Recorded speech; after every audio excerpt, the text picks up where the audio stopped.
Battle Labyrinth Chapter 12. I take a permanent vacation. I woke up feeling like I was still on fire. My skin stung. My throat felt as dry as sand. I saw blue sky and trees above me. I heard a fountain gurgling, and I smelled juniper and cedar and a bunch of other sweet-scented plants. I heard waves, too, gently lapping on a rocky shore. I wondered if I was dead, but I knew better. I'd been to the land of the dead, and there was no blue sky.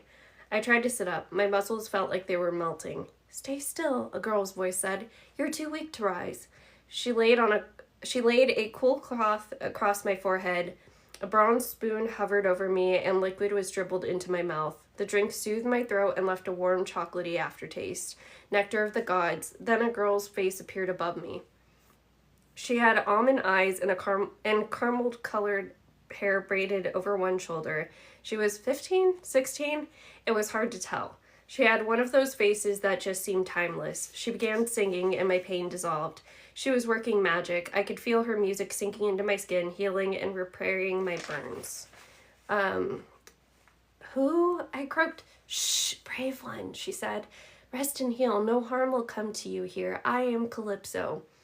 Next time I woke up, I was in a cave, but as far as caves go, I'd been in a lot worse. The ceiling glittered with different colored crystal formations, white and purple and green, like I was inside of one of those cut geodes you see in souvenir shops. I was lying on a comfortable bed with feather pillows and white cotton sheets. The cave was divided into sections by white silk curtains. Against one wall stood a large room and a harp. Against the other wall, there were shelves neatly stacked with jars of fruit preserves. Dried herbs hung from the ceiling, rosemary, thyme, and a bunch of other stuff. My mother could have named them all. There was a fireplace built into the cave wall and a pot bubbling over the flames. It smelled great, like beef stew. I sat up, trying to ignore the throbbing pain in my head. I looked at my arms, sure that I would be so hideously scarred, but they seemed fine. A little pinker than usual, but not bad. I was wearing a white cotton t-shirt and cotton drawstring pants that weren't mine.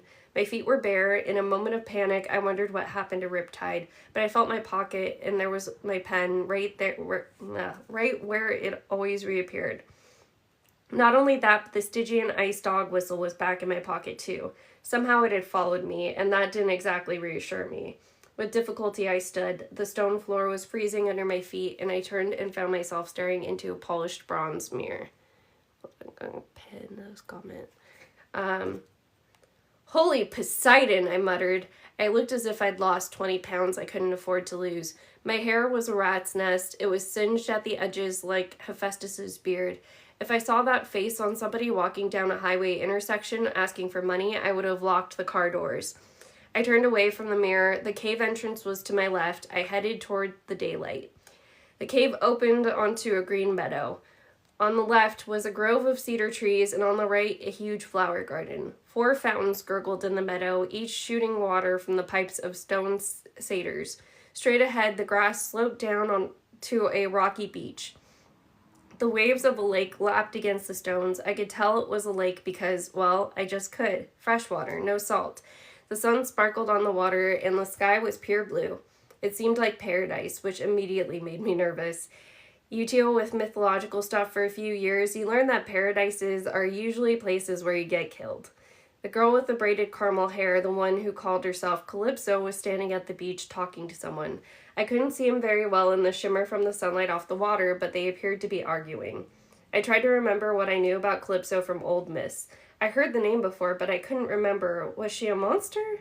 Did she trap heroes and kill them? But if she was evil, why was I still alive?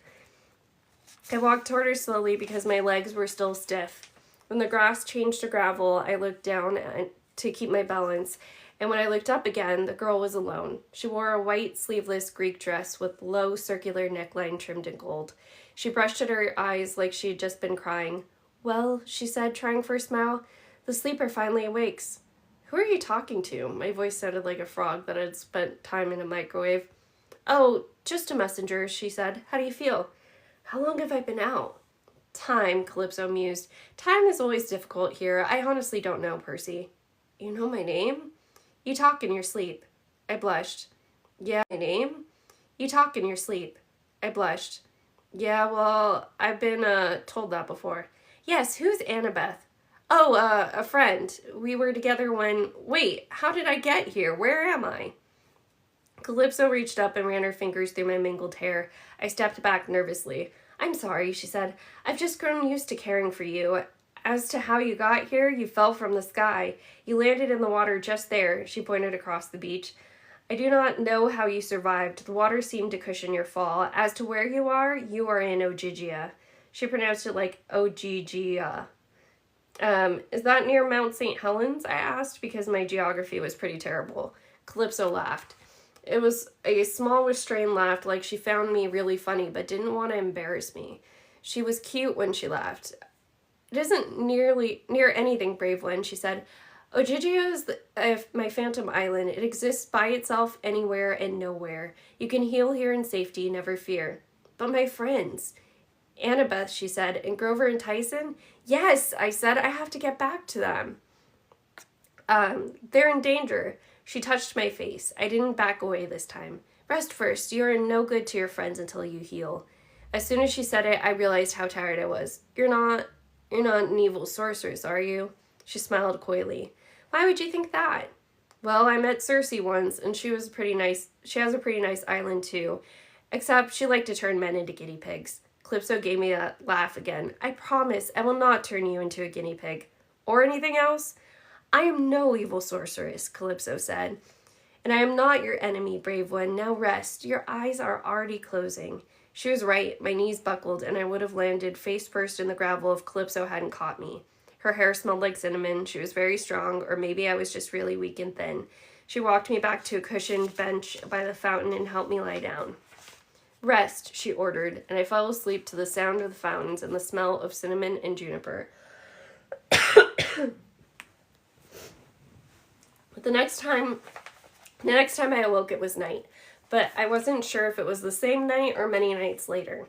I was in the bed in the cave, but I rose and wrapped a robe around myself and padded outside. The stars were brilliant, thousands of them, like you only see way out in the country. I can make out all the constellations Annabeth had taught me.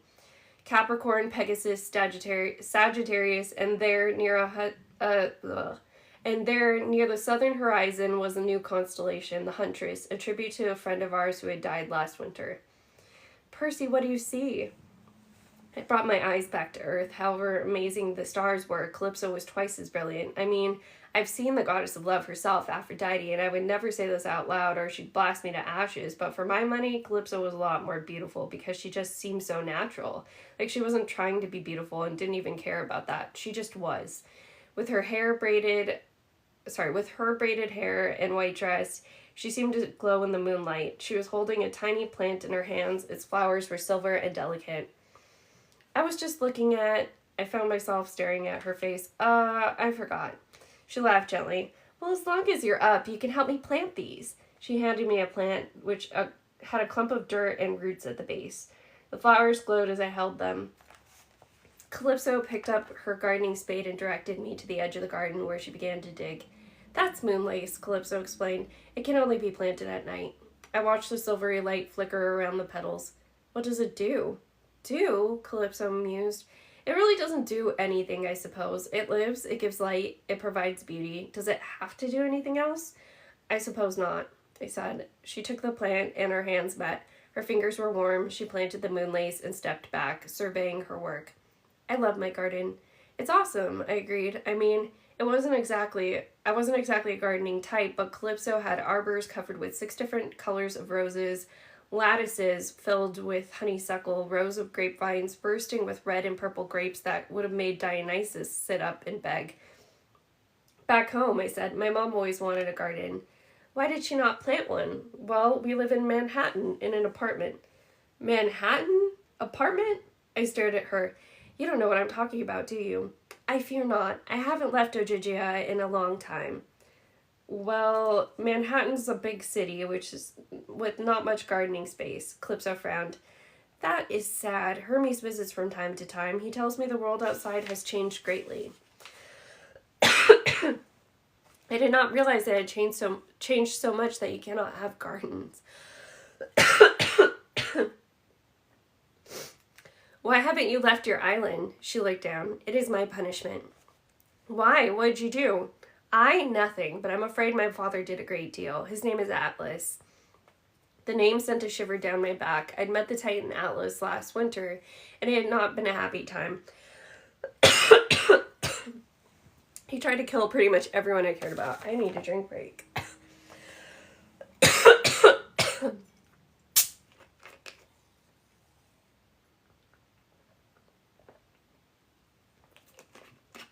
Oh.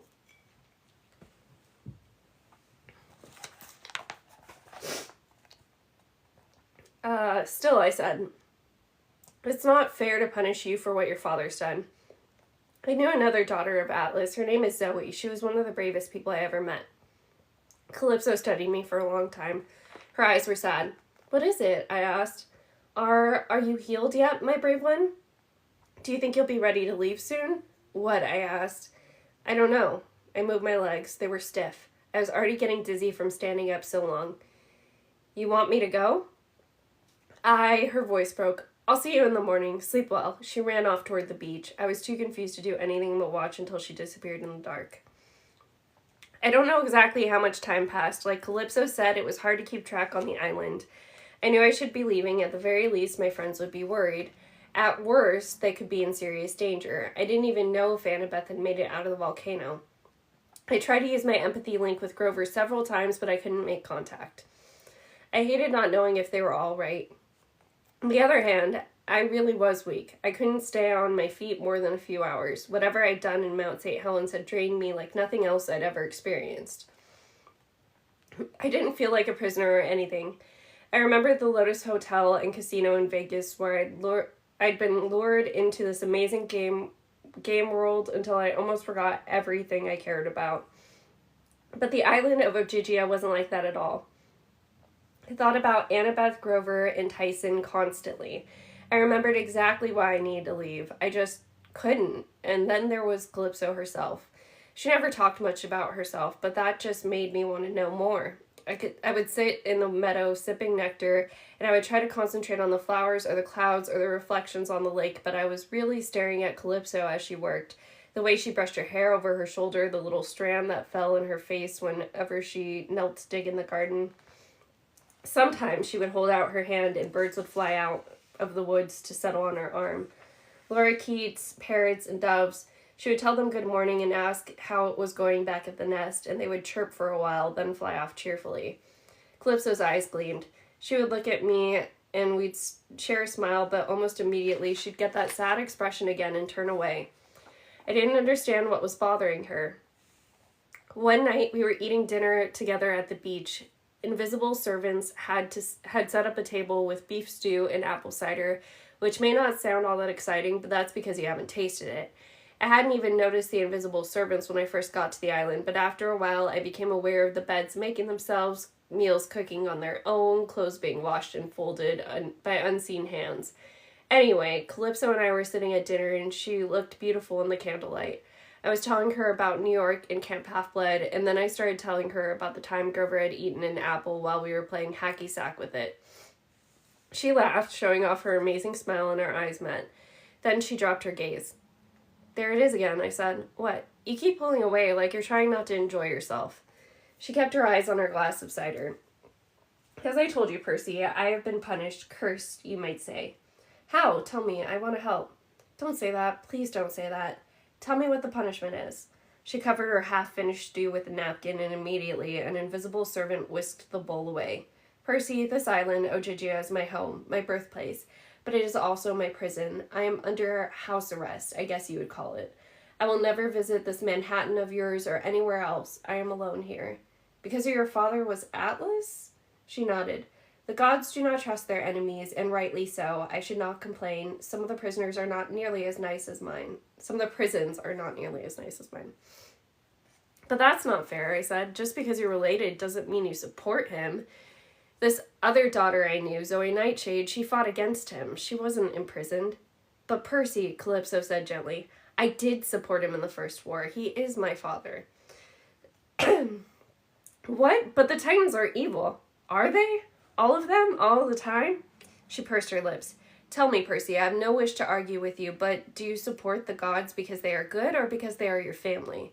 I didn't answer. She had a point. Last winter, after Annabeth and I had saved Olympus, the gods had had a debate about whether or not they should kill me.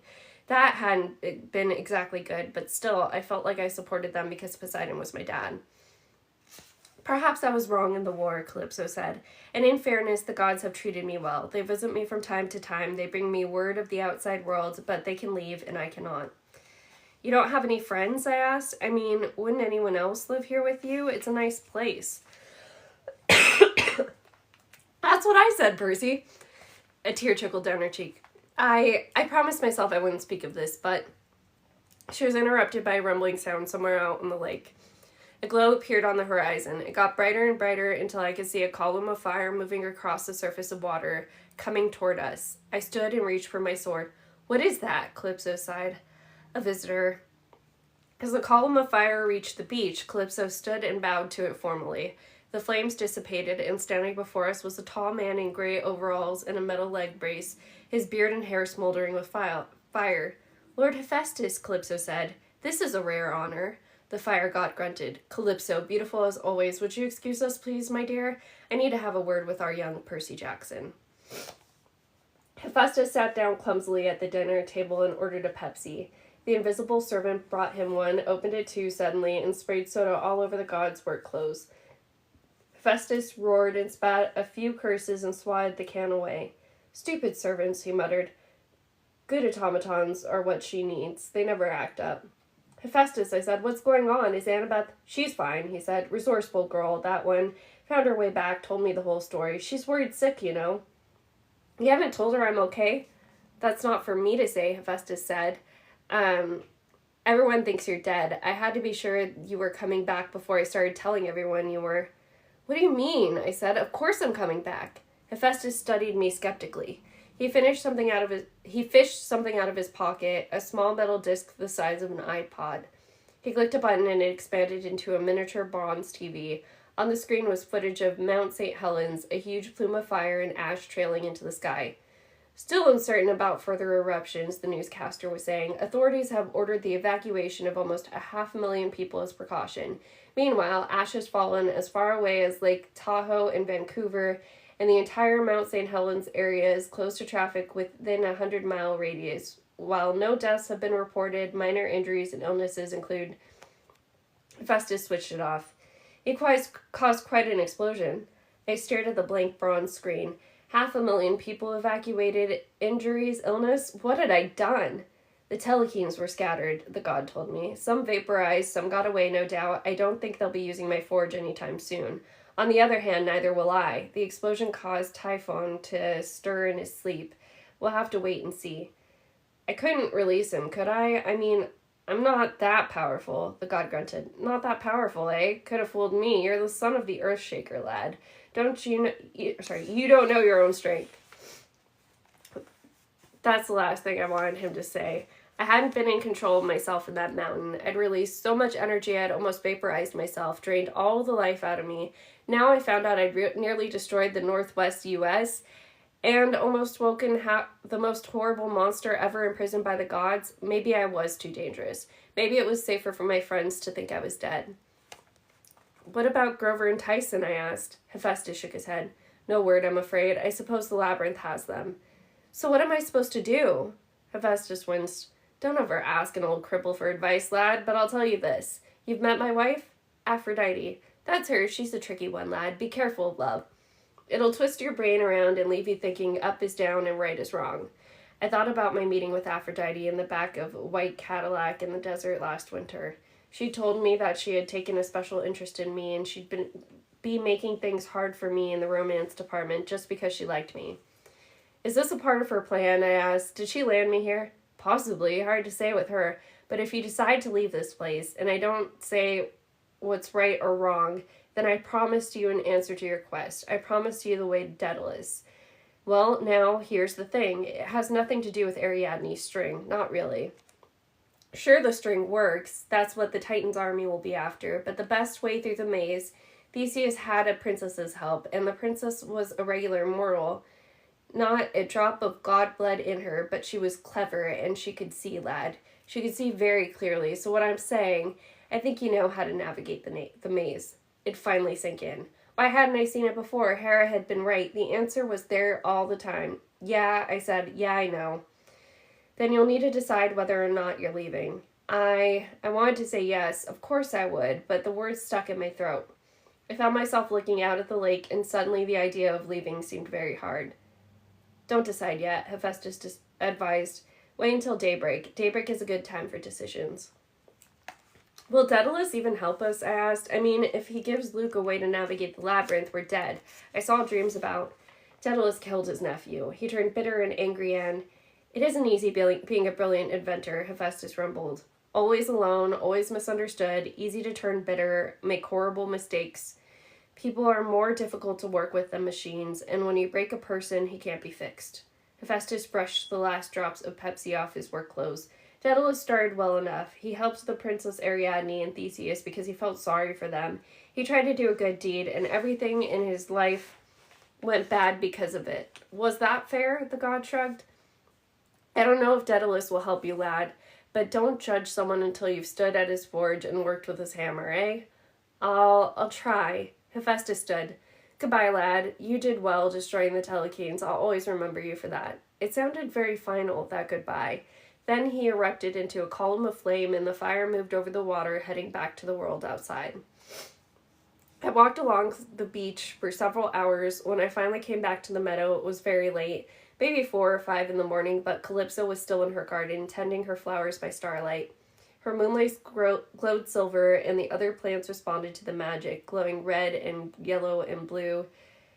He has ordered you to return, Calypso guessed. Well, not ordered. He gave me a choice. Her eyes met mine. I promised I would not offer. Offer what? For you to stay. Stay? I said. Like forever? You would be immortal on this island, she said quietly. You would never age or die. You could leave the fight to others, Percy Jackson. You could escape your prophecy. I stared at her, stunned. Just like that? She nodded. Just like that. But my friends. Calypso rose and took my hand. Her touch sent a warm current through my body. You asked about my curse, Percy. I did not want to tell you. The truth is, God sends me companionship from time to time. Every 1,000 years or so, they allow a hero to wash up on my shores. Someone who needs my help. I tend to him and befriend him, but it is never random. The fates make sure that the sort of hero they send... Her voice trembled, and she had to stop. I squeezed her hand tighter. What? What have I done to make you sad? They send a person who can never stay, she whispered. Who can never accept my offer of companionship for more than a little while. They send a hero I can't help, just the sort of person I can't help falling in love with. The night was quiet except for the gurgle of the fountains and the waves lapping on the shore. It took me a long time to realize what she was saying. Me? I asked. If you could see your face, she suppressed a smile, though her eyes were still teary. Of course you. That's why you've been pulling away all this time? I tried very hard, but I can't help it. The fates are cruel. They sent you to me, my brave one, knowing that you would break my heart. But I'm just me. That is enough, Calypso promised. I told myself I would not even speak of this. I would let you go without even offering, but I can't. I suppose the fates knew that too. You could stay with me, Percy. I'm afraid that is the only way you can help me. I stared at the horizon. The first red streaks of dawn were lightening the sky. I could stay here forever, disappear from the earth. I could live with Calypso, with invisible servants tending to my every need. We could grow flowers in the garden and talk to songbirds and walk on the beach under perfect blue skies. No war, no prophecy, no more taking sides. I can't, I told her. She looked down sadly. I would never do anything to hurt you, I said, but my friends need me. I know how to help them now. I have to get back. She picked a flower from her garden, a sprig of silver moonlace. Its glow faded as the sunrise came up. Daybreak is a good time for decisions, Hephaestus said. Calypso tucked the flower into my t-shirt pocket. She stood on her tiptoes and kissed my forehead like a blessing. Then come to the beach, my hero, and we will send you on your way. The raft was a 10-foot square of logs lashed together with a pole for a mast and a simple white linen sail. It didn't look like it'd be very seaworthy or lake-worthy. This will take you wherever you desire, Calypso promised. It is quite safe. I took her hand, but she let it slip out of mine. Maybe I can visit you, I said. She shook her head. No man ever finds Ochijia twice, Percy. When you leave, I will never see you again. But, go, please, her voice broke. The fates are cruel, Percy. Just remember me. Then a little trace of her smile returned. Plant a garden in Manhattan for me, will you? I promise. I stepped onto the raft. Immediately I began to sail from the shore. As I sailed into the lake, I realized the fates really were cruel. They sent Calypso someone she couldn't help but love. But it worked both ways. For the rest of my life, I would be thinking about her. She would always be my biggest what if. Within minutes, the island of Ochijio was lost in the mist. I was sailing alone over the water towards the sunrise. Then I told the raft what to do. I said the only place I could think of because I needed comfort and friends. Camp Half-Blood, I said. Sail me home. Reading Battle of the Labyrinth, Chapter 13, We Hire a New Guide. Hours later, my raft washed up at Camp Half-Blood. How I got there, I have no idea. At some point, the lake water just changed into salt water. The familiar shoreline of Long Island appeared up ahead, and a couple of friendly great white sharks surfaced and steered me toward the beach. When I landed, the camp seemed deserted. It was late afternoon, but the archery range was empty. The climbing wall poured lava and rumbled all by itself. Pavilion, nothing. Cabins, all vacant. Then I noticed smoke rising from the amphitheater. Too early for a campfire, and I didn't figure they were roasting marshmallows. I ran toward it. Before I even got there, I heard Chiron making an announcement. When I realized what he was saying, I stopped in my tracks. Assume he is dead, Chiron said. After so long a silence, it is unlikely our prayers will be answered. I have asked for his best surviving friend to do the final honors. I came up on the back of the amphitheater. Nobody noticed me. They were all looking forward, watching Annabeth, as Annabeth took a long green silk burial cloth embroidered with a trident and set it on the flames. They were burning my shroud. Annabeth turned to face the audience. She looked terrible. Her eyes were puffy from crying, but she managed to say, "He was probably the bravest friend I ever had. Then she saw me. Her face went blood red. "He's right there!" Heads turned. People gasped. "Percy!" Beckendorf grinned. A bunch of other kids crowded around me and clapped me on the back. I heard a few curses from the Aries cabin, but Clarice just rolled her eyes like she couldn't believe I had the nerve to survive. Chiron cantered over and everyone made a way for him. "Well," he sighed in obvious relief, "I don't believe I've ever been happier to see a camper return, but you must tell me—" "Where have you been?" Annabeth interrupted, shoving aside the other campers. I thought she was going to punch me, but instead she hugged me so fiercely she nearly cracked my ribs. The other campers fell silent. Annabeth seemed to realize she was making a scene and pushed me away. We thought you were dead, seaweed brain."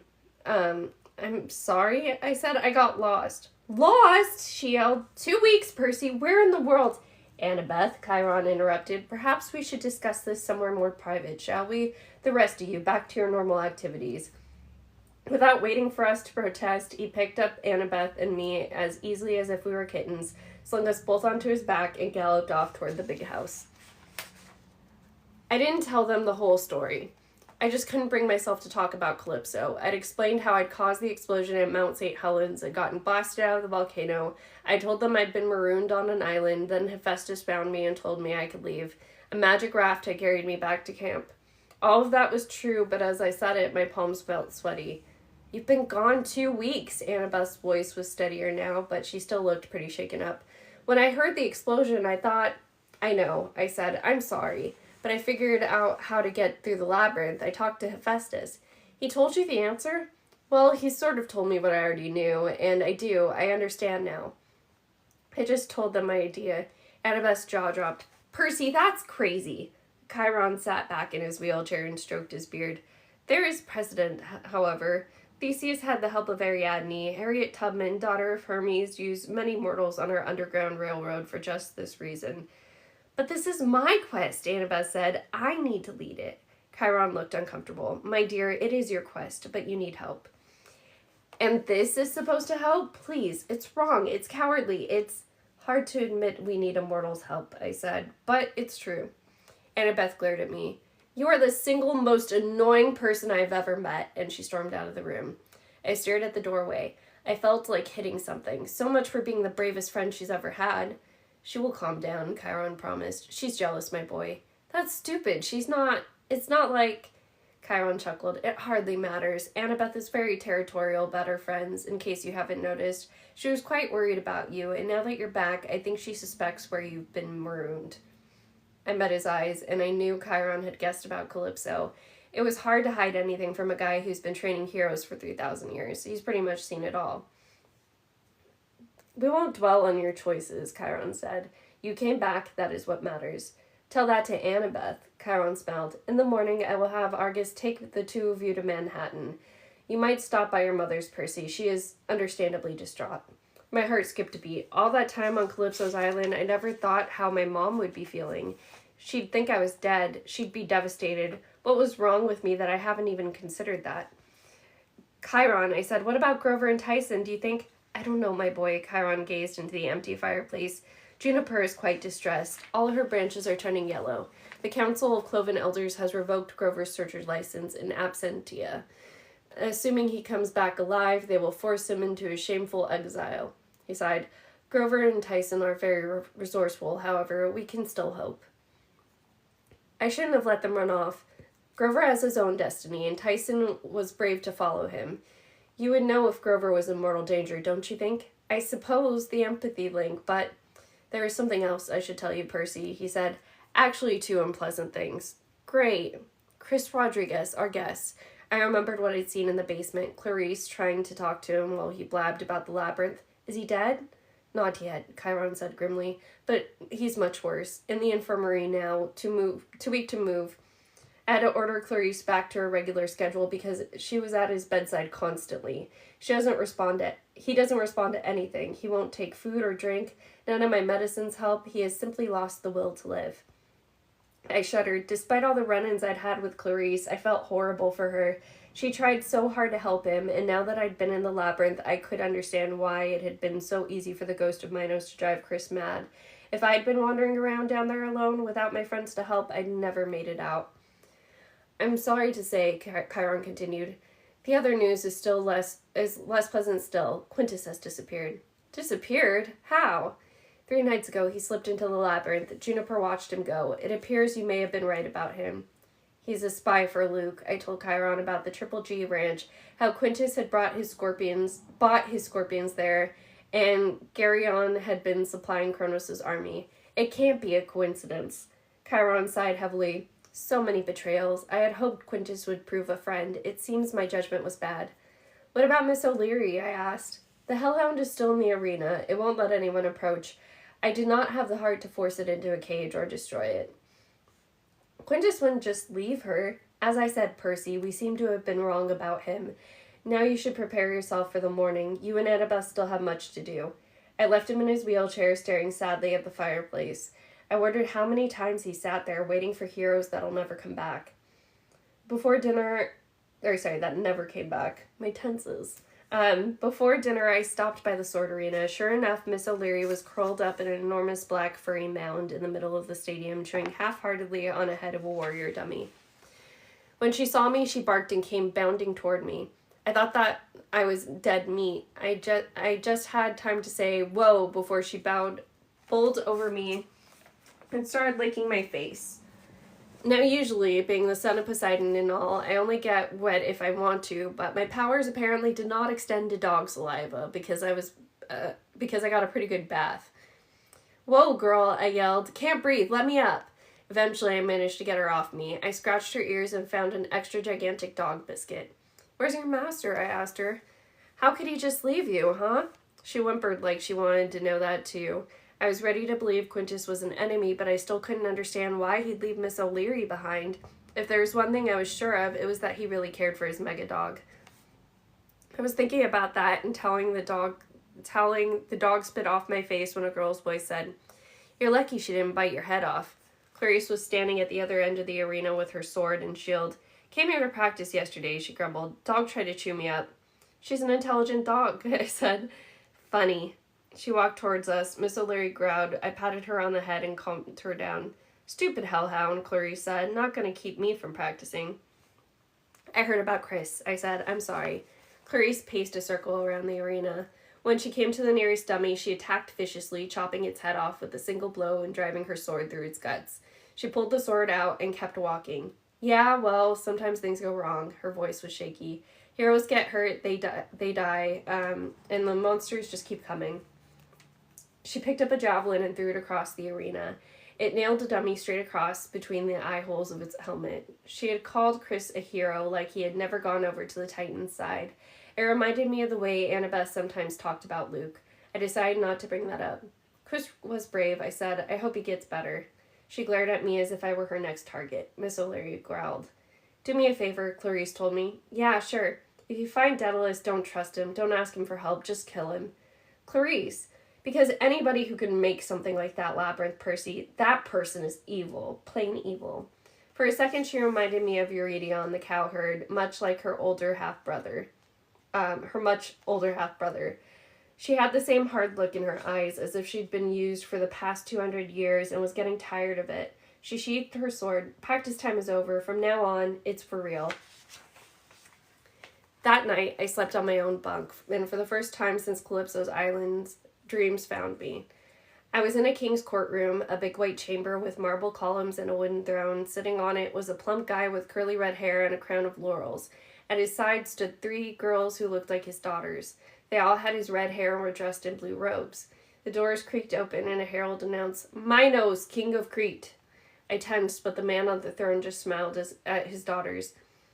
I can't wait to see the expression on his face. Minos, the royal creep himself, swept into the room. He was so tall and serious that he made the other king look silly. Minos' pointed beard had gone gray. He looked thinner than the last time I dreamed of him, and his sandals were spattered with mud, but the same cruel light shined in his eyes. He bowed stiffly to the man on the throne. King Cocalus, I understand you have solved my little riddle. Cocalus smiled. Hardly little, Minos, especially when you advertise across the world that you are willing to pay 1,000 gold talents to the one who can solve it. Is the offer genuine? Minos clapped his hands. 2 buff guards walked in, struggling with a big wooden crate. They set it at Cocalus's feet and opened it.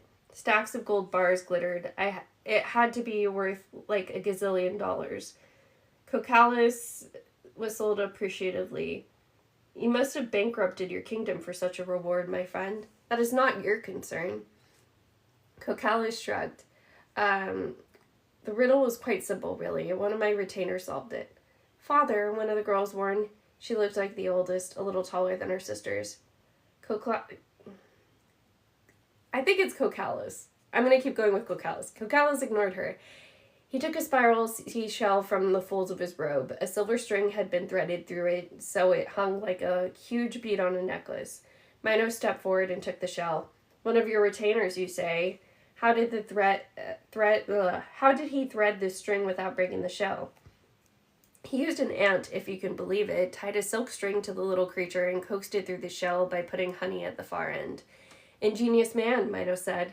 Oh, indeed, my daughter's tutor, they are quite fond of him. Minos' eyes turned cold. I would be careful of that.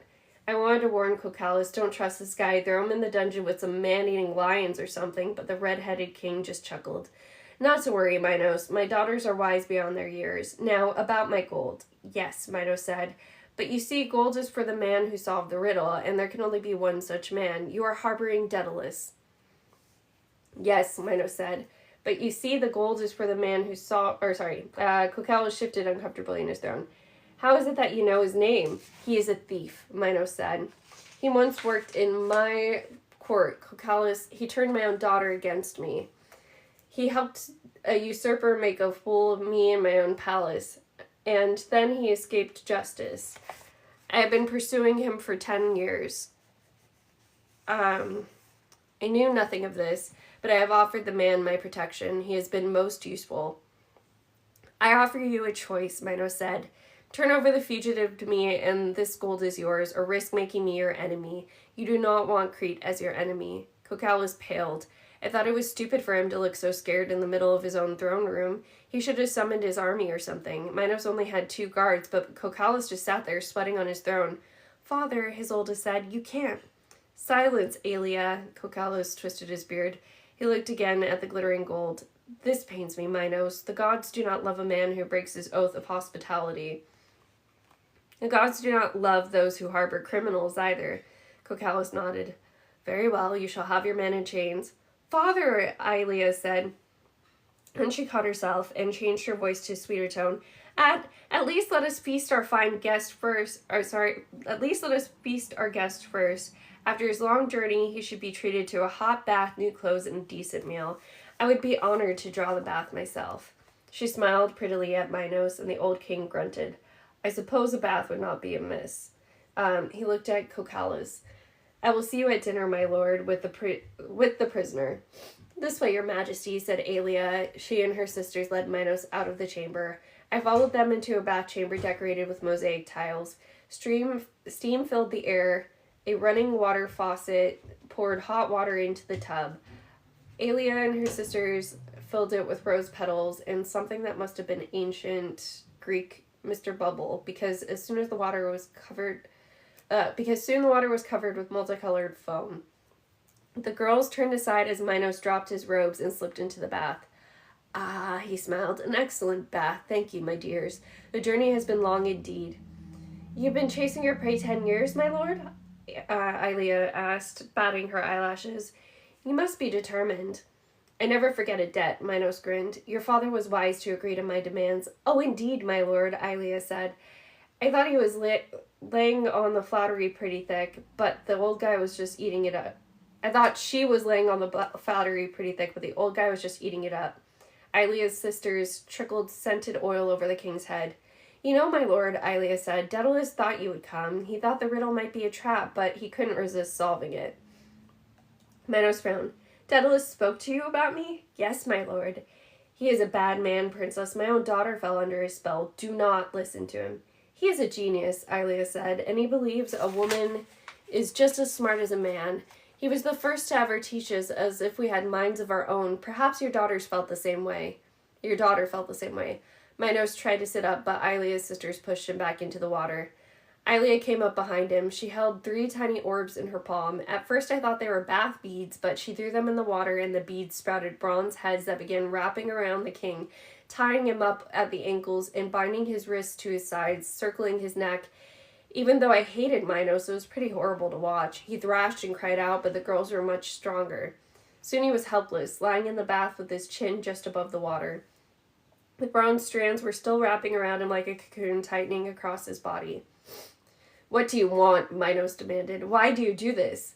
Aelia smiled. Daedalus has been kind to us, your majesty, and I do not like you threatening our father. You tell Daedalus, Minos growled. You tell him I will hound him even after death. If there is any justice in the underworld, my soul will haunt him for eternity. Brave words, your majesty, Aelia said. I wish you luck in finding your justice in the underworld. And with that, the bronze threads wrapped around Minos' face, making him a bronze mummy.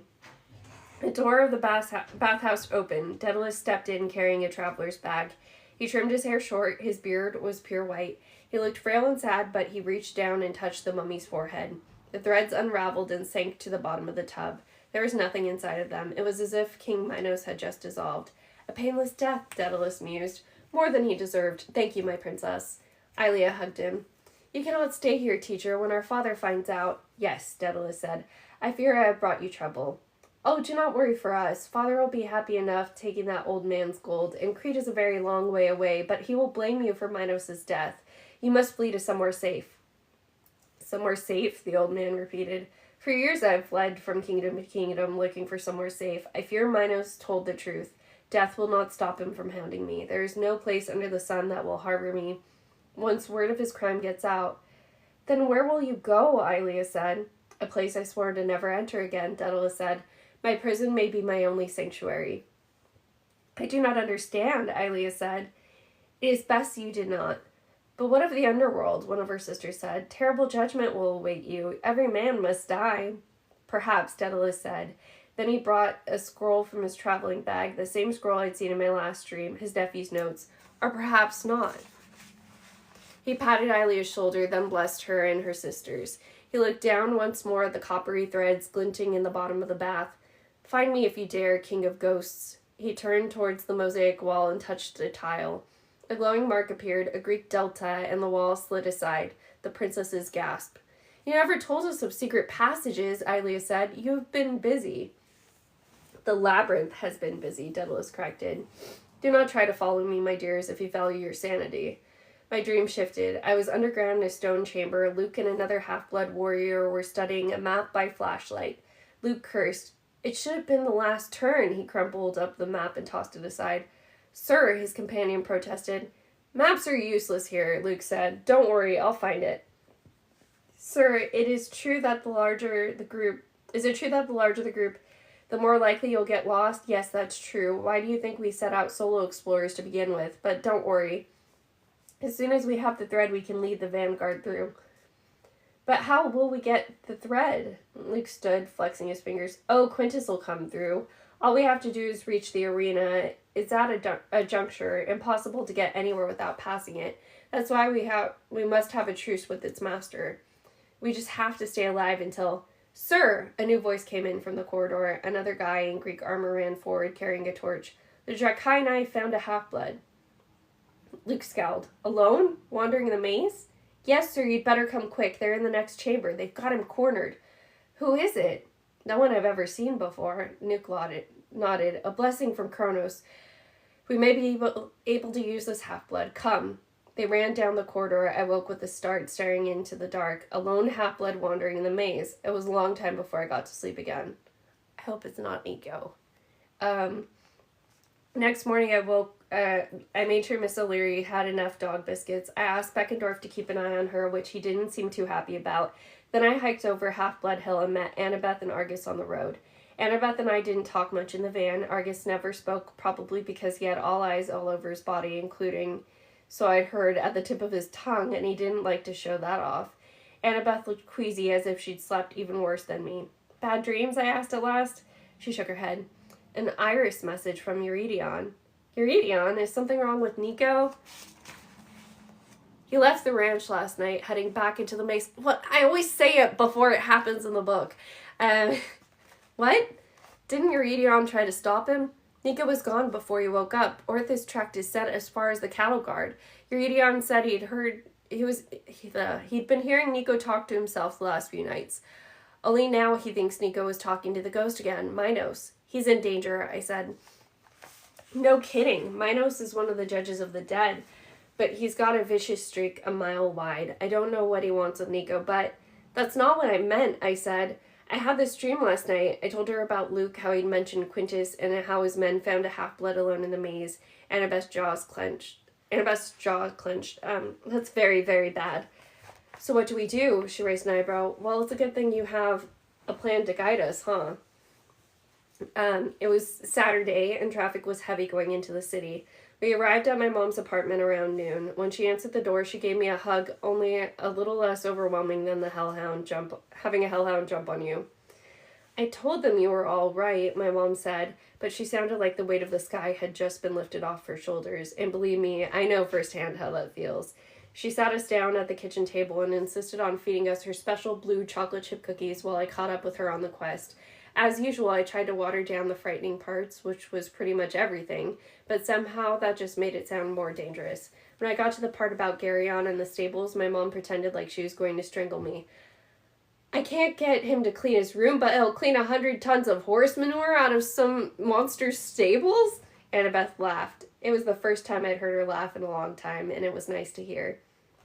So, my mom said when I was done with the story, you wrecked Alcatraz Island, made Mount St. Helens explode, and displaced 500,000 people, but at least you're safe. That's my mom, always looking on the bright side. Yep, I agreed. That pretty much covers it. I wish Paul were here, she said, half to herself. He wanted to talk to you. Oh, right, the school. So much had happened since then that I'd almost forgotten about high school orientation at Good. The fact that I left the band hall in flames and my mom's boyfriend had last seen me jumping through the window like a fugitive. What'd you tell him? I asked. Mom shook her head. What could I say? He knows something is different about you, Percy. He's a smart man. He believes you're not a bad person. He doesn't know what's going on, but the school is pressuring him. After all, he got you admitted there. He needs to convince them that the fire wasn't your fault, and since you ran away, that looks bad. Annabeth was studying me. She looked pretty sympathetic. I knew she'd been in similar situations. It's never easy for a half-blood in the mortal world.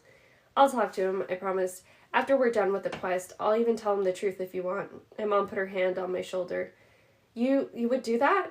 Well, yeah, I mean, I think he'll think we're crazy. He already thinks that. Then there's nothing to lose. Thank you, Percy. I'll tell him you'll be home. She frowned. What happens now? Annabeth broke her cookie in half. Percy has this plan. I reluctantly told my mom. She nodded slowly. Sounds very dangerous, but it might work. You have the same abilities, don't you? I asked. You can see through the mist? My mom sighed. Not so much now. When I was younger, it was easier, but yes, I've always been able to see more than was good for me. It's one of the things that caught your father's attention when we first met. Just be careful. Promise me you'll be safe. We'll try, Miss Jackson, Annabeth said. Keeping your son safe is a big job, though. She folded her arms and glared out the kitchen window. I picked up my napkin and tried not to say anything. My mom frowned. What's going on with you two? Have you been fighting? Neither of us said anything. I see, my mom said. I wondered if she could see through more than just the mist. It sounded like she understood what was going on with Annabeth and me, but I sure as heck didn't. Well, remember, she said, Grover and Tyson are counting on you two. I know, Annabeth and I said at the same time, which embarrassed me even more. Mom smiled. Percy, you'd better use that phone in the hall. Good luck. I was relieved to get out of the kitchen, even though I was nervous about what I was about to do. I went to the phone and placed the call. The number had washed off my hand a long time ago, but that was okay. Without meaning to, I'd memorized it. We arranged a meeting in Times Square. We found Rachel Elizabeth there in front of the Marriott marquee, and she was completely painted gold. I mean, her face, her hair, her clothes, everything. She looked as if she'd been touched by King Midas. She was standing like a statue with 5 other kids all painted metallic copper, bronze, and silver. They were frozen in different poses while tourists hustled past or stopped to stare. Some passerbys threw money on a tarp on the sidewalk.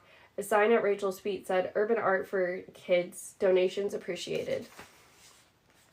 Annabeth and I stood for like 5 minutes staring at Rachel, but if she noticed us, she didn't let on. She didn't move or even blink that I could see. Being ADHD and all, I could not have done that. Standing still there for that long would have driven me crazy. It was weird to see Rachel in gold, too. She looked like a statue of somebody famous, an actress or something. Only her eyes were normal green. Maybe if we push her over, Annabeth suggested. I thought that was a little mean, but Rachel didn't respond. After another few minutes, a kid in silver walked up from the hotel taxi stand where he'd been taking a break.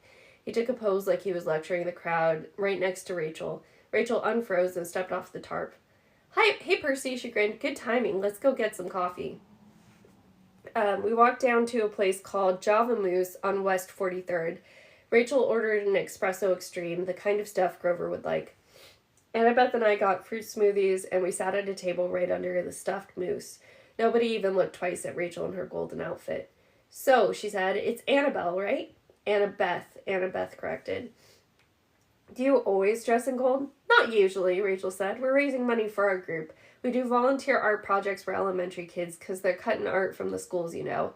We do this once a month, taking about $500 on a good weekend, but I'm guessing you don't want to talk about that. You're a half-blood too?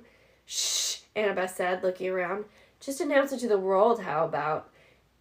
Okay, Rachel stood up and said really loudly, Hey, everybody, these two aren't human. They're half-Greek god. Nobody even looked over. Rachel shrugged and sat down. They didn't seem to care.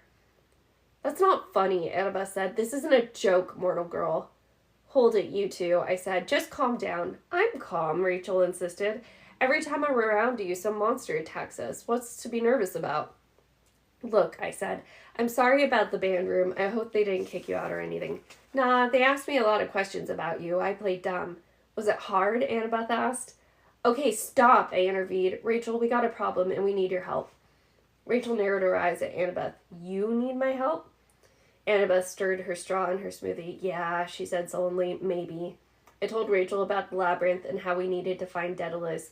I told her what happened the last few times we'd gone in. So you want me to guide you, she said, through a place I've never been. You can see through the mist, I said.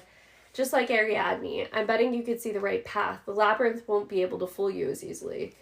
And if you're wrong, then we'll get lost. Either way, it'll be dangerous. Very, very dangerous. I could die? Yeah.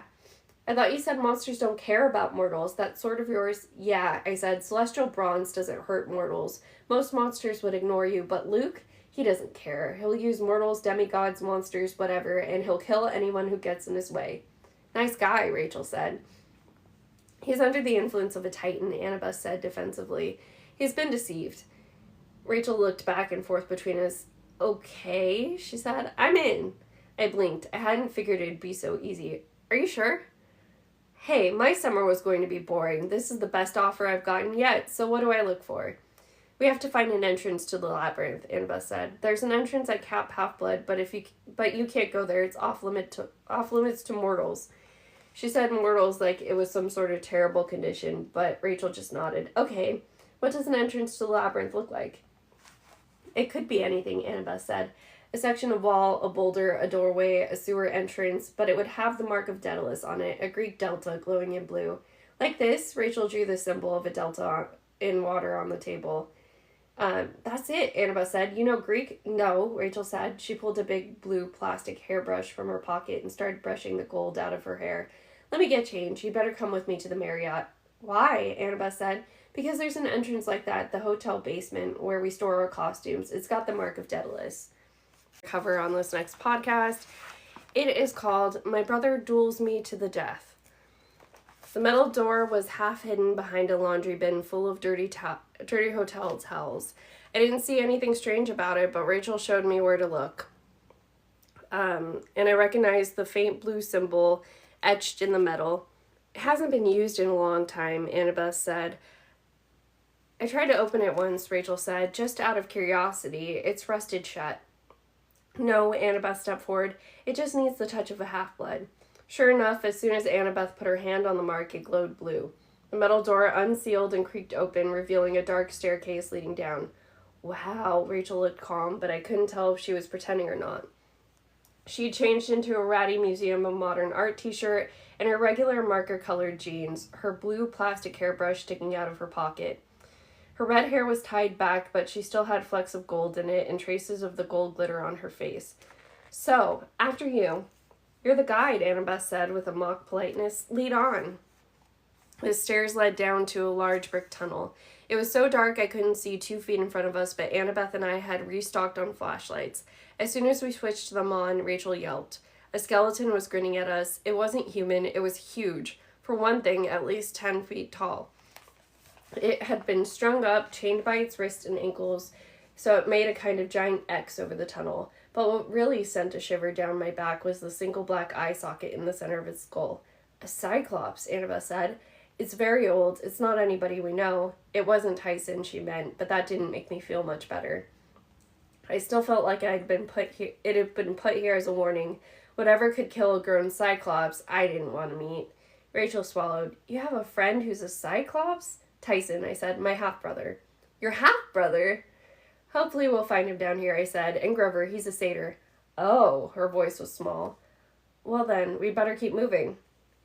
She stepped under the skeleton's left arm and kept walking. Annabeth and I exchanged looks. Annabeth shrugged. We followed Rachel deeper into the maze. After 50 feet, we came to a crossroads. Ahead, the brick tunnel continued. To the right, the walls were made of ancient marble slabs. To the left, the tunnel was dirt and tree roots.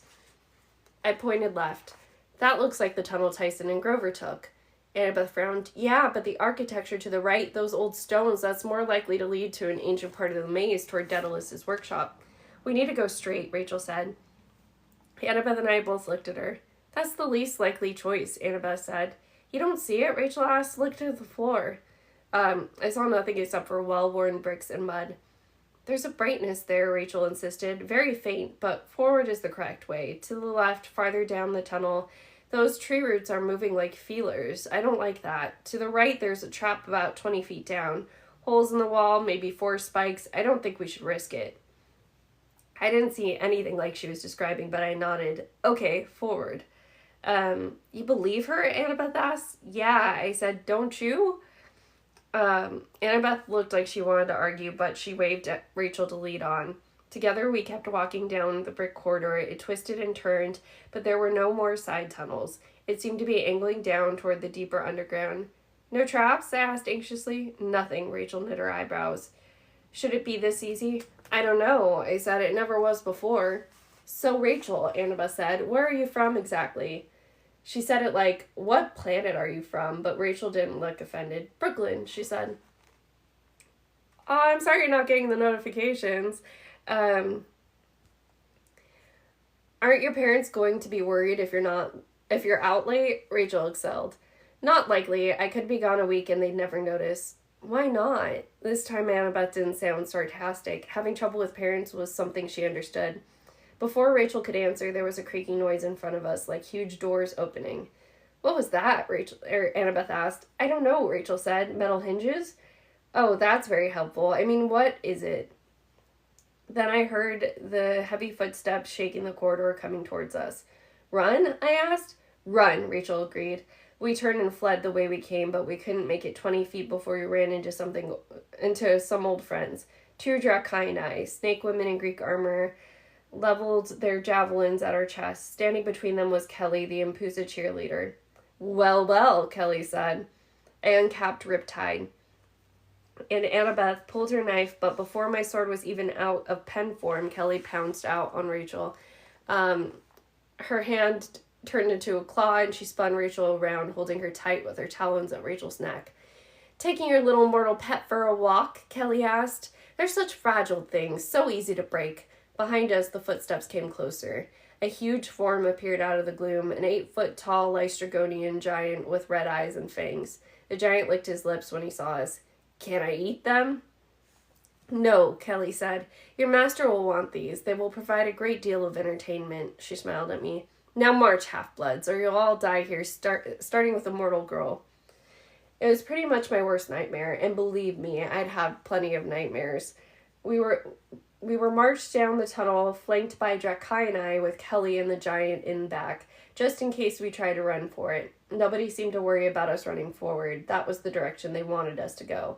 Up ahead, I could see bronze doors. They were about 10 feet tall, emblazoned with a pair of crossed swords. From behind them came a muffled roar, like a crowd. Oh, yes, said the snake woman on my left. You'll be very popular with our host. I'd never gotten a look at the Dracaeni up close before, and I wasn't really thrilled to have the opportunity. She would have had a beautiful face, except her tongue was forked and her eyes were yellow with black slits for pupils. She wore bronze armor that stopped at her waist. Below that, where her legs should have been, were two massive snake trunks, mottled bronze and green. Mottled? I've never heard that word before. Mottled bronze and green. She moved by a combination of slithering and walking, as if she were on living skis. Who's your host? I asked. She hissed, which might have been a laugh. Oh, you'll see. You'll get along famously. He's your brother, after all. My what? Immediately, I thought of Tyson, but that was impossible. What was she talking about? The giant pushed past us and opened the doors. He picked up Annabeth by her shirt and said, You stay here. Hey, she protested, but the guy was twice her size, and he'd already confiscated her knife and my sword. Kelly laughed. She still had her claws at Rachel's neck. Go on, Percy, entertain us. We'll wait here with your friends to make sure you behave. I looked at Rachel. I'm sorry, I'll get you out of this. She nodded as much as she could with the demon at her throat. That would be nice. The Dracaeni prodded me towards the doorway at javelin point, and I walked out onto the floor of an arena. I guess it wasn't the largest arena I'd ever been in, but it seemed pretty spacious considering the whole place was underground. The dirt floor was circular, just big enough that you could drive a car around the rim if you pulled it really tight. In the center of the arena, a fight was going on between a giant and a centaur. The centaur looked panicked. He was galloping around his enemy using a sword and shield, while the giant swung a javelin the size of a telephone pole across and the crowd cheered. The first tier of seats was 12 feet above the arena floor. Plain stone benches wrapped all the way around, and every seat was full. There were giants, Dracaeni, demigods, telekeens, and stranger things, bat-winged demons, and creatures that seemed half human and half you name it, bird, reptile, insect, mammal, but the creepiest things were the skulls. The arena was full of them. They ringed the edge of the railing. 3-foot-high piles of them decorated the steps between the benches. They grinned from pikes at the back of the stands and hung on chains from the ceiling like horrible chandeliers. Some of them looked very old, nothing but bleached white bone. Others looked a lot fresher. I'm not going to describe them. Believe me, you don't want to know. In the middle of all of this, proudly displayed on the side of the spectators' wall, was something that made no sense to me. A green banner with the trident of Poseidon in the center?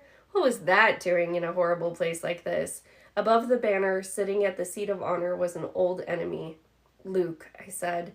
I'm not sure he could hear me over the roar of the crowd, but he smiled coldly. He was wearing camouflage pants, a white t-shirt, and a bronze breastplate, just like I'd seen in my dream. But he still wasn't wearing his sword, which I thought was strange. Next to him sat the largest giant I'd ever seen, much larger than the one on the floor fighting the centaur. The giant next to Luke must have been 15 feet tall easily, so wide he took up 3 seats. He wore only a loincloth like a sumo wrestler. His skin was dark red and tattooed with blue wave designs. I figured he must be Luke's new bodyguard or something. There was a cry from the arena floor. I jumped back and as the centaur was crashed to the dirt beside me. He met my eyes pleadingly. Help! I reached for my sword, but it had been taken from me and hadn't reappeared in my pocket yet. The centaur struggled to get up as the giant approached, his javelin ready. A taloned hand gripped my shoulder. If you value your friends' lives, the Dracainite guard said, you won't interfere. This isn't your fight. Wait your turn. The centaur couldn't get up. One of his legs was broken. The giant put his huge foot on the horseman's chest and raised his javelin. He looked up at Luke. The crowd cheered, Death! Death! Luke didn't do anything, but the tattooed sumo dude sitting next to him rose. He smiled down at the centaur, who was whimpering, Please, no! Then the sumo dude held out his hand and gave a thumbs down sign. I closed my eyes as the gladiator giant thrust his javelin. When I looked again, the centaur was gone, disintegrated into ashes. All that was left was a single hoof, which the giant took as a trophy and showed to the crowd. They roared their approval. A gate opened at the opposite end of the stadium, and the giant marched out in triumph. In the stands, the sumo dude raised his hands for silence. Good entertainment, he bellowed, but nothing I haven't seen before. What else do you have, Luke, son of Hermes? Luke's jaw tightened. I could tell he didn't like being called son of Hermes. He hated his father, but he rose calmly to his feet. His eyes glittered. In fact, he seemed to be in a pretty good mood. Lord Antaeus, Luke said, loud enough for the crowd to hear. You've been an excellent host. We would have been happy to amuse you, to repay the favor of your passing through your territory. Okay, really quick. Note from 2009 Mandy on this page.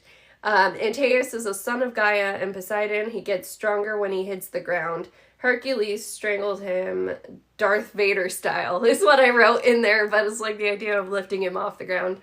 A favor I have not yet granted, Antaeus growled. I want entertainment. Luke bowed. I believe I have something better than centaurs to fight in your arena now. I have a brother of yours, he pointed at me. Percy Jackson, son of Poseidon. The crowd began jeering at me and throwing stones, most of which I dodged, but one caught me on the cheek and made a good-sized cut. Antaeus' eyes lit up. A son of Poseidon? Then he should fight well, or die well. If his death pleases you, Luke said, will you let our armies cross your territory? Perhaps, Antaeus said. Luke didn't look too pleased about the perhaps. He glared down at me as if warning me that I'd better die in a really spectacular way or I'd be in big trouble. Luke, Annabeth yelled, stop this, let us go. Luke seemed to notice her for the first time. He looked stunned for a moment. Annabeth? Enough time for the females to fight afterwards, Antaeus interrupted. First, Percy Jackson, what weapons will you choose? The Dracainite pushed me into the middle of the arena. I stared up at Antaeus. How can he be a son of Poseidon? Antaeus laughed. The rest of the crowd laughed too. I am his favorite son, Antaeus boomed. Behold my temple to the Earthshaker, built from the skulls of all of those I've killed in his name. Your skull shall join them. I stared in horror at the skulls. Hundreds of them, and the banner of Poseidon? How could this be a temple for my dad? My dad was a nice guy. He never asked me for a Father's Day card, much less somebody's skull. Percy, Annabeth yelled at me. His mother is Gaia. Her Lystragonian captor clapped his hand over his mouth. His mother is Gaia, Earth Goddess. Annabeth was trying to tell me that this was important, but I didn't know why. Maybe just because the guy had 2 godly parents. That would make him even harder to kill. You're crazy, Antaeus, I said. If you think this is a good tribute, you know nothing about Poseidon. The crowd screamed insults at me, but Antaeus raised his hand for silence.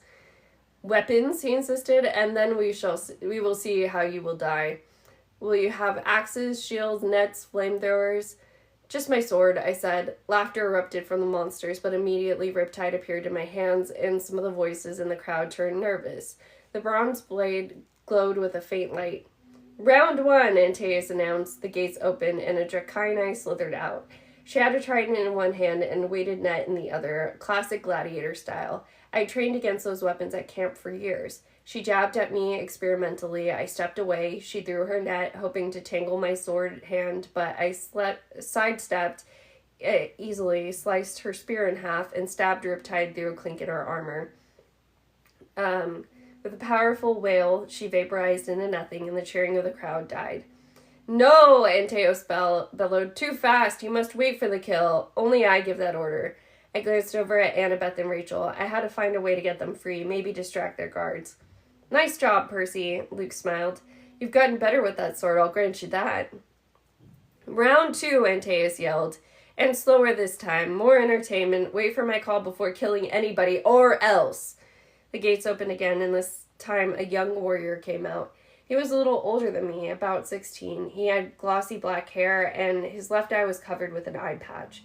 He was thin and wiry, so his Greek armor hung on him loosely. He stabbed his sword into the dirt, adjusted his shield straps, and pulled on his horsehair helmet. Who are you? I asked. Ethan Nakamura, he said. I have to kill you. Shannon mentioned this dude. Hold on. Why are you doing this? Hey, a monster jeered from the stands. Stop talking and fight already. The others took up the call. I have to prove myself, Ethan told me. Only way to join up. And with that, he charged. Our swords met in midair, and the crowd roared. It didn't seem right. I didn't want to fight to entertain a bunch of monsters, but Ethan Nakamura wasn't giving me much choice. He pressed forward. He was good. He'd never been at Camp Half-Blood as far as I knew, but he'd been trained. He parried my strike and almost slammed me with his shield, but I jumped back. He slashed. I rolled to one side. We exchanged thrusts and parries, getting a feel for each other's fighting style. I tried to keep on Ethan's blind side, but it didn't help much. He'd apparently been fighting with only one eye for a long time because he was excellent at guarding his left. Blood! The monsters cried. My opponent glanced up at the stands. That was his weakness, I realized. He needed to impress them. I didn't. He yelled an angry battle cry and charged me. But I parried his blade and backed away, letting him come after me. Boo! Antaeus said. Stand and fight! Ethan pressed me, but I had no trouble defending, even without a shield. He was dressed for defense, heavy armor and a shield, which made it very tiring to play offense. I was a softer target, but I was also lighter and faster. The crowd went nuts, yelling complaints and throwing rocks. We'd been fighting for almost 5 minutes, and there was no blood. Finally, Ethan made his mistake. He tried to jab at my stomach, and I locked his sword hilt in mine and twisted. His sword dropped into the dirt. Before he could recover, I slammed the butt of my sword into his helmet and pushed him down. His heavy armor helped me more than him. He fell on his back, dazed and tired. I put the tip of my sword on his chest. Get it over with, Ethan groaned. I looked up at Antaeus. His red face was stony with displeasure, but he held up his hand and put it thumbs down. Forget it, I sheathed my sword. I thought I pinned a comment that says what book. Battle of the Labyrinth, Percy Jackson. Don't be a fool, Ethan groaned. They'll just kill us both. I offered him my hand. Reluctantly, he took it. I helped him up. No one dishonors the games, Antaeus bellowed. Your heads shall both be tributes to Poseidon. I looked at Ethan. When you see your chance, run. Then I turned to Antaeus. Why don't you fight me yourself if you've got Dad's favor? Come down here and prove it. The monsters grumbled in the stands. Antaeus looked around and apparently realized he had no choice. He couldn't say no without looking like a coward. I am the greatest wrestler in the world, boy, he warned. I have been wrestling since the first Pankraton, I asked. He means fighting to the death, Ethan said. No rules, no holds bars. It used to be an Olympic sport. Thanks for the tip, I said. Don't mention it. Rachel was watching me with wide eyes. Annabeth shook her head emphatically, the Lystragonian's hands still clamped over her mouth. I pointed my sword at Antaeus. Winner takes all. I win, we go free. You win, we die. Swear upon the river Styx. Antaeus, sorry, hold on. Lost my place. Antaeus laughed. This shouldn't take long, I swear to your terms. He leapt off the railing into the arena. Good luck, Ethan told me. You'll need it. Then he backed up quickly. Antaeus cracked his knuckles. He grinned, and I saw that even his teeth were etched with wave patterns, which must have been made brushing after meals a real pain. Weapons? He asked. I'll stick with my sword. You? He held up his huge hands and wiggled his fingers. I don't need anything else. Master Luke, you will referee this one? Luke smiled down at me. With pleasure. Antaeus lunged. I rolled under his legs and stabbed him in the back of his thigh. Ah! He yelled, but where blood should have come out, there was a spout of sand, like I'd busted the side of an hourglass. It spilled into the dirt floor, and the dirt collected around his legs, almost like a cast. When the dirt fell away, the wound was gone. He charged again. Fortunately, I had some experience fighting giants. I dodged sideways this time and stabbed him under the arm. Riptide's blade was buried to the hilt in his ribs. That was the good news. The bad news was that it wrenched out of my hands when the giant turned, and I was thrown across the arena weaponless. Antaeus bellowed in pain. I waited for him to disintegrate. No monster had ever withstood a direct hit from my sword like that. The celestial bronze blade had to be destroying his essence, but Antaeus groped for the hilt, pulled out the sword, and tossed it behind him. More sand poured from the wound, but again the earth rose up to cover it.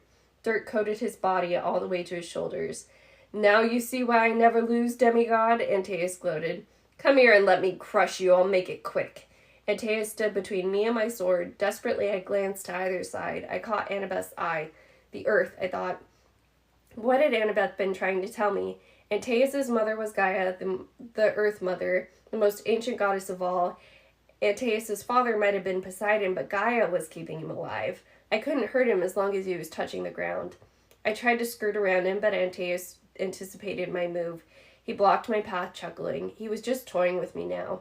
He had me cornered. I looked up at the chains hanging from the ceiling, dangling the skulls of his enemies on hooks. Suddenly I had an idea. I feinted to the other side. Antaeus blocked me. The crowd jeered and screamed at Antaeus to finish me off, but he was having too much fun. Puny boy, he said. Not a worthy son of the sea god. I felt my pen return to my pocket, but Antaeus wouldn't know about that. He would think Riptide was still in the dirt behind him. He would think my goal was to get the sword. It wasn't much of an advantage, but it was all I had. I charged straight ahead, crouching low so he would think I was going to roll between his legs again. While he was stooping, ready to catch me like a grounder, I jumped for all I was worth, kicking off his forearm, scrambling up his shoulder like it was a ladder, placing my shoe on his head. He did the natural thing. He straightened up indignantly and yelled, "Hey!" I pushed off, using his force to catapult me toward the ceiling. I caught the top of a chain, and the skulls and hooks jangled beneath me. I wrapped my legs around the chain just like I used to do at the ropes course in gym class. I drew Riptide and sawed off the chain next to me. "Come down here, coward," Antaeus bellowed. He tried to grab me, but I was just out of reach. Hanging on for dear life, I yelled, "Come up and get me, or are you too slow and fat?" He howled and made another grab for me. He caught a chain and tried to pull himself up. While he was struggling, I lowered my sawed-off chain hook first. It took me 2 tries, but I finally snagged Antaeus' loincloth. "Wah!" he yelled. Quickly, I slipped the free chain through the fastening link on my own chain, pulled it taut, and secured it best I could. Antaeus tried to slip back to the ground, but his butt stayed suspended by his loincloth. He had to hold on to the other chains with both hands to avoid getting flipped upside down. I prayed the loincloth and chain would hold up for a few more seconds. While Antaeus cursed and flailed, I scrambled around the chain, swinging and cutting like I was some kind of crazed monkey. I made loops with hooks and metal links. I don't know how I did it. My mom always said I had a gift for getting stuff tangled up. Plus, I was desperate to save my friends. Anyway, within a couple minutes, the giant was suspended above ground, hopelessly snarled in chains and hooks. I dropped to the floor, panting and sweaty. My hands were raw from climbing. "Get me down," Antaeus demanded. "Free him," Luke ordered. "He is our host." I uncapped Riptide. "I'll free him," and I stabbed the giant in the stomach. He bellowed and sand poured out, but he was too far up to touch the earth, and the dirt did not rise to help him. Antaeus just dissolved, pouring out bit by bit until there was nothing left but empty swinging chains, a really big loincloth on a hook, and a bunch of grinning skulls dancing above me like they finally had something to smile about. "Jackson," Luke yelled. I should have killed you long ago. You tried, I reminded him. Let us go, Luke. We had a sworn agreement with Antaeus. I'm the winner. He did just what I expected. He said, Antaeus is dead. His oath dies with him, but since I'm feeling merciful today, I'll have you killed quickly. He pointed at Annabeth. Spare the girl. His voice quivered a little bit. I would speak to her before our great triumph. Every monster in the audience drew a weapon and extended its claws. We were trapped, hopelessly outnumbered. Then I felt something in my pocket, a freezing sensation, growing colder and colder, the dog whistle. My fingers closed around it. For days I'd avoid using Quintus's gift. It had to be a trap, but now I had no choice. I took it out of my pocket and blew. It made no audible sound as it chattered into shards of ice melting in my hand. Luke laughed. What was that supposed to do? From behind me came a surprised yelp. The Lystragonian giant who'd been guarding Annabeth flew past me and smashed into the wall. Aroof! Kelly the Impuza screamed as 500-pound black mastiff picked her up like a chew toy and tossed her through the air straight into Luke's lap. Miss O'Leary snarled, and the two Dracainite guards backed away. For a moment, the monsters in the audience were caught completely by surprise. Let's go, I yelled at my friends. Heal, Miss O'Leary. The far exit, Rachel cried. That's the right way. Ethan Nakamura took his cue. Together we raced across the arena and out the far exit, Miss O'Leary right behind us. As we ran, I can hear the disorganized sounds of an entire army trying to jump out of the stands and follow us. Okay, so that